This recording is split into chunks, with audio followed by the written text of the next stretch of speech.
क्या कुछ लेकर आए हैं? मांगे तो जो हमारे साथियों ने कहा वही है। आज इस धरना प्रदर्शन के माध्यम से हम सरकार को चेतावनी देने आए हैं कि आपने जो अब तक अविश्वास किया है, वादा खिलाफी किया है, इसके विरोध में हम आपकी चूल्हे हिला देंगे। इस लोकतंत्र में संसद में हमारे पेंशन बढ़ाने के लिए कई कमेटियां बनी। भगत सिंह कोश्यारी कमेटी बनी और संसदीय समिति की रिपोर्ट कमेटी बनी, स्पेशल कमेटी बनी।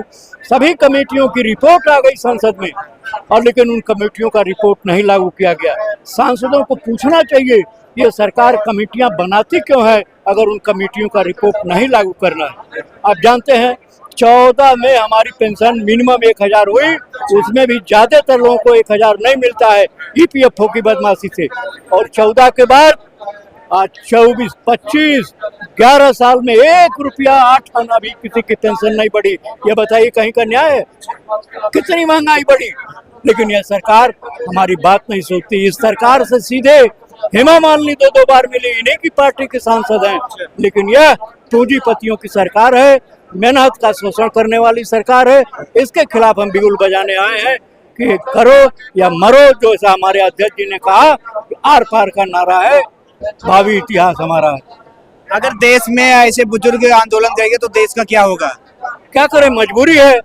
अगर देश में ऐसे बुजुर्ग लोग 200-250 मर रहे हैं तो हमारा फर्ज नहीं बनता है कि उन 200-250 को मरने के लिए स्वास्थ्य और उनकी पेंशन में सरकार वृद्धि करे। इससे बड़े अंत्योदय कौन हो सकते हैं? 1000 रुपए में आज क्या हो सकता है? तो जब सरकार ये नहीं करेगी तो हम क्या करेंगे? धरना प्रदर्शन लोकतंत्र का जो हथियार है उसका हम इस्तेमाल करेंगे, और यह गूंगी बारी सरकार नहीं करेगी तो आने वाले चुनाव में इसको नस्तनाबूद करेंगे। आपको क्या लगता है इस धरना से सरकार मानने वाली है? माने या ना माने, प्रेमचंद ने कहा था कि धरना और प्रदर्शन से जनता यह बताती है कि हम जिंदा हैं, हम तुमको ललकार रहे हैं, आओ मेरी चुनौती स्वीकार करो। उसी नारे के तहत हम आज सरकार को ललकार रहे हैं। मेरी बात सुनो, अगर मेरी बात जायज है तो इसको पूरा करो, और अगर जायज नहीं है तो तुम बता दो। तो ये धरना आपका कब तक चलेगा? ये धरना आज और कल चलेगा। हम कोई भीख नहीं मांग रहे हैं। 35 साल तक नौकरी किया हमने, फर्टिलाइजर में, रोडवेज में, फूड कॉर्पोरेशन में, बीएसएनएल में, सारे जगहों पर 35 साल की नौकरी करने के बाद हर आदमी 10-10 लाख, 12-12 लाख रुपया जमा किया है। उसका ब्याज ही अगर हमको दे देते। अब बता दें, अभी एक रिपोर्ट आई है, सरकार का कॉर्पस फंड है 12 लाख करोड़, जिसके 12 लाख करोड़ का केवल ब्याज मिलता है 60,000 करोड़, और 60,000 करोड़ में सरकार पेंशन बांटती है केवल 14,000 करोड़। अगर इस पेंशन का चौगुना कर दिया जाए तब भी सरकार को अठन्नी नहीं लगाना है। क्यों नहीं बढ़ा रही है? लूट रही है पूंजीपतियों की सरकार। सांसदों का बढ़ा रही है, सांसदों का बढ़ा रही है, मंत्रियों का बढ़ा रही है। हम देश के नागरिक नहीं, इस देश का मजदूर ही इस देश की नींव है। जिस दिन ये मजदूर नहीं रहेगा, कोई अट्टालिकाएं नहीं खड़ी रहेगी, कोई संस्था नहीं चलेगी। लेकिन उन मजदूरों का शोषण करने वाले प्रधानमंत्री जी देश को मजबूत कर दिए। कहीं नहीं मजबूत किया। पूंजीपतियों का दलाल है यह प्रधानमंत्री। यह केवल पूंजीपतियों का काम करता है। अडानी अंबानी को करोड़ों करोड़ों माफ करता है और हमारे पेंशन को 1.16% देता है। तो कह रहे हैं गरीबों का विकास हो रहा है। नहीं हो रहा है, गरीब नहीं है। आप देखिए, कोई आदमी यहाँ धरने में 70 साल से नीचे का नहीं है, और सबका देख लीजिए जाने की उम्र है और चिल्ला रहा है। अगर संवेदनशील सरकार होती तो आती, यहाँ देखती नहीं। इसी को संवेदनशीलता कहते हैं, इसी को विकास कहते हैं कि देश की जनता भूखों मर जाए। इसलिए आखिरी बार आप प्रधानमंत्री मोदी जी से क्या कहना चाहते हैं? हम चाहते हैं कि मेरी बात, जो तुमने वादा किया है, हम नई बात कुछ नहीं, जो तुमने वादा किया है उस वादे को निभाओ और इस देश के गरीबों को न्याय दो। मैं जयरूप सिंह परिहार, उत्तर प्रदेश समन्वयक।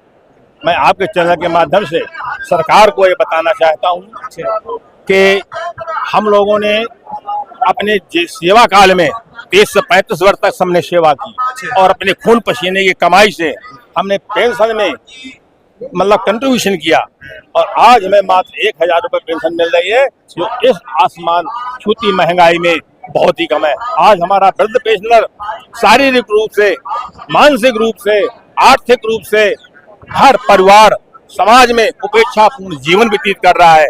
उनका जो है, उनका कोई उत्साह हाल नहीं है। तो हमने सरकार को ये चेतावनी दी है और आपके चैनल में ऐसे करना चाहता हूँ, अगर हमारी मांगे सरकार शीघ्र पूरी नहीं करती है तो हम अब बैठने वाले नहीं हैं, यहाँ से हम तब तक नहीं उठेंगे जब तक हमारी सरकार मांगे पूरी नहीं करेंगे, क्योंकि 8 वर्ष से हमें केवल आश्वासन ही मिल रहा है। हमारा जो है आज तक कोई आदेश नहीं किया गया। हमारा हक है, अधिकार है, हम अपना अधिकार लेके रहेंगे, लेके रहेंगे, लेके रहेंगे। बहुत बहुत धन्यवाद। सरकार जो है आप 8 साल से धरना प्रदर्शन कर रहे हैं, 100 तो सांसदों ने आवाज उठा ली पार्लियामेंट में, जब तो ये सरकार हिली नहीं, कितने सड़क मंत्री चेंज हुए, तो आज कैसे आपकी मांग? बिल्कुल बिल्कुल आपकी बात सही है। ये सांसद हमारी बात उठाते जरूर है, लेकिन मोदी के सामने इन सांसदों की कोई आवाज नहीं चलती है। ये मोदी जी समझते हैं कि वृद्ध है ये, और ऐसे आवाज उठाते उठाते मर जाएंगे। आज हमारा पेशेंट 200 से 250 प्रतिदिन स्वर्गवास सुधार हो रहा है, लेकिन मोदी जी ये समझ लें कि वृद्धों की जो आ है उनका और आशीर्वाद है, दोनों काम करते हैं।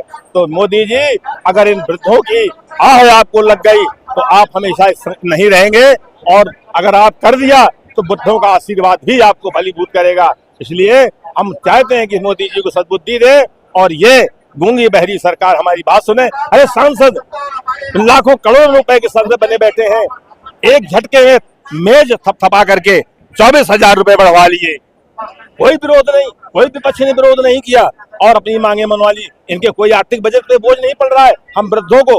अरे हमारी पेंशन की मांग, भाई साहब आपके चैनल के माध्यम से कहना चाहता हूँ कि हमारी मांग ज्यादा नहीं है, केवल 7,500 प्लस दिए पति पत्नी को चिकित्सा सुविधा, और हमारे 78 लाख तो ये है ही है, और हमारे 7.5 करोड़ हमारे जो सेवा में है। आप लोग भी आते हैं, अगर आपका फंड करता है तो साथियों ये हमारी आवाज एक न एक दिन जरूर कान में पहुंचेगी, और पहुंच चुकी है।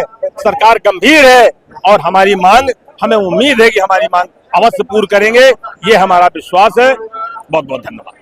जंतर मंतर में आज की आपकी क्या मांगे हैं? EPS 95 राष्ट्रीय संघर्ष समिति अपनी पेंशन के संदर्भ में पिछले 8 वर्ष से लगातार संघर्ष कर रही है। हमारी मांगे हैं 7,500 रुपये मिनिमम प्लस DA पेंशन, पति पत्नी को चिकित्सा सुविधा मुफ्त और हायर पेंशन के संदर्भ में निर्णय लिया गया है।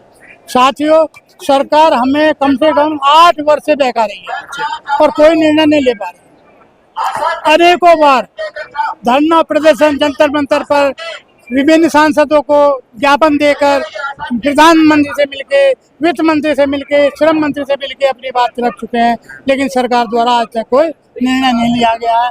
आज हमारे सामने करो या मरो की स्थिति है, आज नहीं तो फिर नहीं, आज नहीं तो कभी नहीं। तो साथियों अब हम यहाँ से जब जाएंगे जब हमारा पेंशन का हिसाब पूरा हो जाएगा और हमें पेंशन मिल जाएगी। धन्यवाद।